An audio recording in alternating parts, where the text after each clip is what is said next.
Pendengar RRI Sumba dimanapun Anda berada, hari ini saya Irfan Sidin akan menemani Anda dalam pengantar buka puasa dengan harmoni satukan hati yang akan dibawakan oleh Ustadz Sholihuddin Al-Ayyubi dengan tema Fikih Puasa. Kepada Ustadz Sholihuddin Al-Ayyubi kami persilahkan. Assalamualaikum warahmatullahi wabarakatuh. Waalaikumsalam warahmatullahi wabarakatuh. Pendengar RRI masyarakat Sumba yang semoga selalu mendapat berkah dan hidayah dari Allah.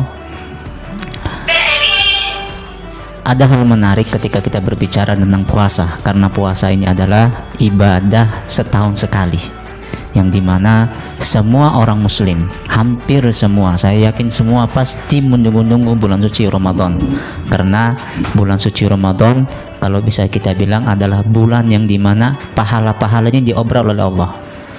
Kalau di hari-hari biasa kita melakukan satu kebaikan akan dikasih satu pahala, tapi kalau di bulan Ramadan maka akan dilipat gandakan bahkan sampai 10 berkali-kali lipat. Inilah yang membuat para salafus soleh, para ulama, dan kita sebagai para pengikut ulama selalu senang ketika menyambut bulan Ramadan. Bahkan ada dalam satu hadis, man shoma ramadhana imanan wa ihtisaban ghufira lahu ma taqaddama min dhanbi. Barang siapa yang berpuasa karena iman dan muhasabah, maka dosa-dosanya yang telah lalu akan diampuni oleh Allah Subhanahu wa taala. Para pendengar yang selalu berbahagia, berbicara puasa, ada ketentuan-ketentuan yang harus kita lakukan. Tidak seperti hanya menahan lapar dan haus. Memang secara fikih puasa kita harus lakukan di siang hari, mulai dari terbitnya fajar sampai terbenamnya matahari. Kalau kata pengarang kitab Fathul Qorib, al-imsaku, sedangkan menurut istilah imsaku an muftirin biniyatin maksusotin jami'an naharin qabilin lisomi min muslimin akilin dohin min haidin wa nifasin. Apa itu puasa? Puasa itu menahan dari hal-hal yang membatalkan puasa. Mulai kapan? Antulu il fajri, mulai dari terbitnya fajar. Min tulu il fajri ila ghurubi syams, sampai terbenamnya matahari. Jadi bagi orang muslim, puasa itu tidak makan dan tidak minum, dan tidak memasukkan sesuatu dari lubang yang ada di tubuh. Dari mulai terbitnya fajar sampai terbenamnya matahari, yang paling penting di sini biniyatin maksusotin, dengan niat yang dikhususkan. Karena puasa dan orang dia tidak makan di siang hari itu sama. Yang membedakan dan mendapatkan pahala hanya beda aja di niat. Makanya di situ pentingnya niat. Bahkan kata Imam Syafi'i, niat itu 1/4 dari ilmu. Niat itu yang bisa membedakan mana pekerjaan itu akan bernilai akhirat, mana pekerjaan itu akan bernilai dunia. Oke, tentunya dalam hal puasa kita ada hal-hal yang perlu kita jaga begitu. Yang hal-hal yang harus kita jaga selama bulan puasa, mulai pastinya dalam segi kesehatan itu diperhatikan ya Ustaz. Apa-apa saja? Pasti. Misalnya mulai kita bangun tidur kita harus bersikat gigi. Kalau bersikat gigi dalam hal berpuasa itu tidak sampai dihukumi batal puasa. Bahkan siang hari pun kita boleh sikat gigi. Hanya saja dalam fikih itu dibatasi sampai kapan? Sampai sebelum zuhur. Jadi setelah zuhur ketika kita berkumur, menggunakan siwak, sikat gigi, itu hukumnya menjadi makruh. Artinya makruh itu kalau bisa dihindarkan.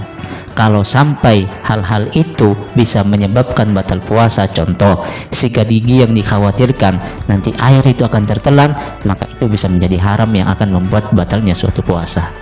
Oke, tentunya dalam hal ini ada beberapa pendapat para ulama begitu. Ya. Jadi yang kami harapkan adalah informasi-informasi hal-hal yang memang kayak misalnya tadi sikat gigi, ada beberapa ulama yang memperbolehkan untuk sikat gigi di siang hari, terus ada ulama juga yang mengatakan tidak boleh juga sikat gigi di siang hari.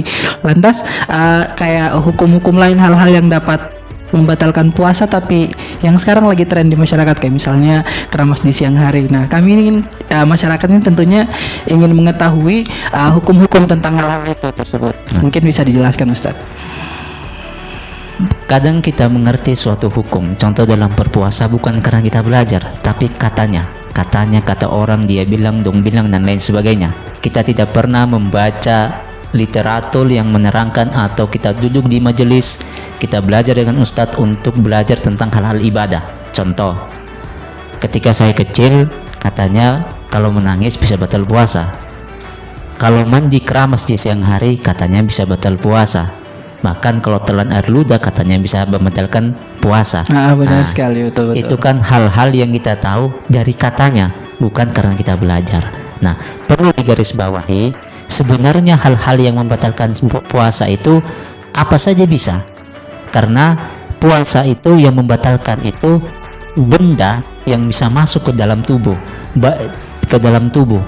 dan tubuh apa saja itu, dari semua lubang tubuh apa saja, mulai dari lubang mulut, lubang hidung, lubang telinga, dan lain sebagainya. Ada sesuatu yang bisa masuk ke dalam lubang tubuh, maka itu bisa membatalkan puasa. Contoh dalam di kitab Fathul Qorib, istinsyak itu menghirup air ke hidung, itu sunnah ketika tidak puasa. Sunnah, karena itu membersihkan lubang tubuh. Tapi ketika puasa itu jangan dilakukan. Kenapa? Dikhawatirkan air itu masuk ke dalam tenggorokan melalui lubang hidung, maka kalau bisa dihindari. Nah ini Ustadz, mungkin pada saat kita Ramadan ini ada orang yang sakit mungkin. Nah terus hal suntik menyuntik, misalnya kayak ada suntik dan infus yang digunakan untuk pengobatan yang biasa disebut at-taqwiyah, terus kekuatan daya tahan tubuh, yang tadi pengobatan at-tadwiyah, kekuatan daya suntik untuk kekuatan daya tahan tubuh, at-taqdiyah, dan pengganti makanan at-taqdiyah. Nah ini bagaimana hukumnya Ustaz? Nah, pernah diperdebatkan bagaimana hukumnya kalau orang yang berpuasa itu disuntik.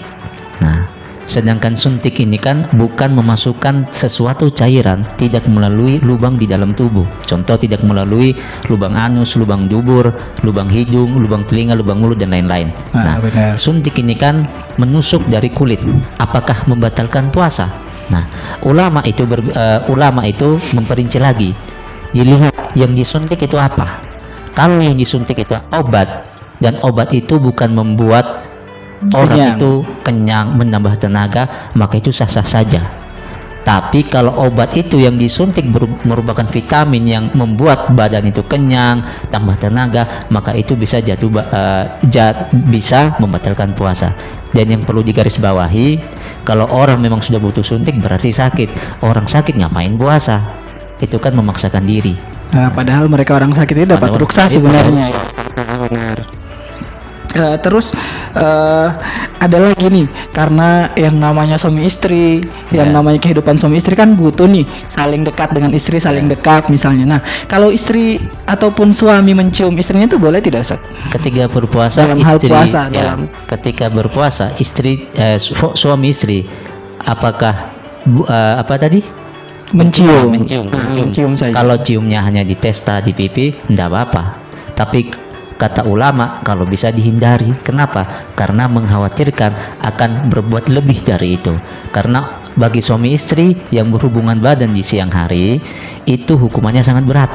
Memang tidak dosa, cuman hukumannya sangat berat. Kalau dalam kitab fikih klasik, suami istri itu hukuman yang pertama yang harus dijalaninya ialah memerdekakan budak. Kalau zaman sekarang budak sudah tidak ada, maka hukuman yang kedua yang harus ambil puasa 2 bulan berturut-turut. Berturut-turut ini artinya jika dia puasa sudah sampai 59 hari dan batal, maka 59 hari tidak dianggap dan harus puasa di hari yang ulang dari hari pertama. Itu yang kedua. Jika yang kedua tidak bisa dijalani, maka yang hukuman yang ketiga dia harus ambil yaitu memberi makan 60 orang miskin. Oke, bayar fidyah ya Ustaz. Oke, terus selanjutnya karena bahas masalah tentang istri tadi, bagaimana wanita-wanita yang ingin puasanya selama sebulan penuh ini mengonsumsi obat penunda haid? Apakah ini boleh atau nanti takut membahayakan nih? Bahaya tidak jika mereka memaksakan untuk puasa tapi dengan mengkonsumsi obat penunda haid? Ini boleh tidak Ustaz? apakah puasanya sah atau tidak ketika dia haid tapi dia minum obat penunda haid dan itu membuat dia tidak haid? Dalam Islam sah-sah saja, boleh. Cuman kata ulama, wanita itu fitrahnya setiap bulan itu pasti haid. Ya biarkan saja dia haid, setelah haidnya suci ya lanjut puasa, dan dia tinggal wajib qadha saja. Karena ketika dia minum obat untuk menahan agar dia tidak haid, itu seperti melanggar dari fitrahnya, melanggar dari kebiasaan-kebiasaan dia. Karena wanita itu kan tiap bulan pasti haid, pasti mengeluarkan darah kotor. Nah, kasih tinggal aja. Walaupun sebenarnya puasanya tidak apa-apa kalau dia itu meminum obat yang membuat dia 1 bulan itu tidak haid dan bisa berpuasa, itu sah-sah saja, boleh. Puasanya tidak sama puasanya juga sah. Cuman kata ulama, fitrahnya wanita adalah setiap bulan haid. Ngapain dia minum obat? Bahkan kata pahalanya wanita itu ya menjalankan sesuai dengan fitrahnya. Oke, tentunya mereka ini harus juga konsultasi secara segi kesehatan kepada dokter juga untuk menjaga agar memang betul-betul tidak mengganggu dari segi kesehatan maupun dalam menjalankan ibadah itu betul-betul khusyuk kepada Allah Subhanahu wa taala. Oke. Makasih Ustadz Udin. Hari ini insyaallah kita dapat ilmu yang sangat bermanfaat sekali karena hari ini mendungnya wae kabubak, akan tetapi kita diserami oleh keilmuan-keilmuan yang Masya Allah. Semoga apa yang disampaikan hari ini bermanfaat untuk kita semua, para sahabat RRI Sumba, dan insya Allah kita semoga dalam menjalankan ibadah puasa kita dikuatkan dan mendapatkan rahmat dan ridho dari Allah Subhanahu wa taala. Amin ya rabbal alamin. Kami ucapkan terima kasih kepada semua pendengar RRI Sumba dimanapun Anda berada. Kami mohon maaf apabila dari awal sampai akhir penyampaian siraman rohani pada sore hari ini ada yang kurang berkenan. Kami mohon maaf apabila ada ilmu yang harus dikaji, maka kita akan mengkaji secara bersama-sama. Assalamualaikum warahmatullahi wabarakatuh.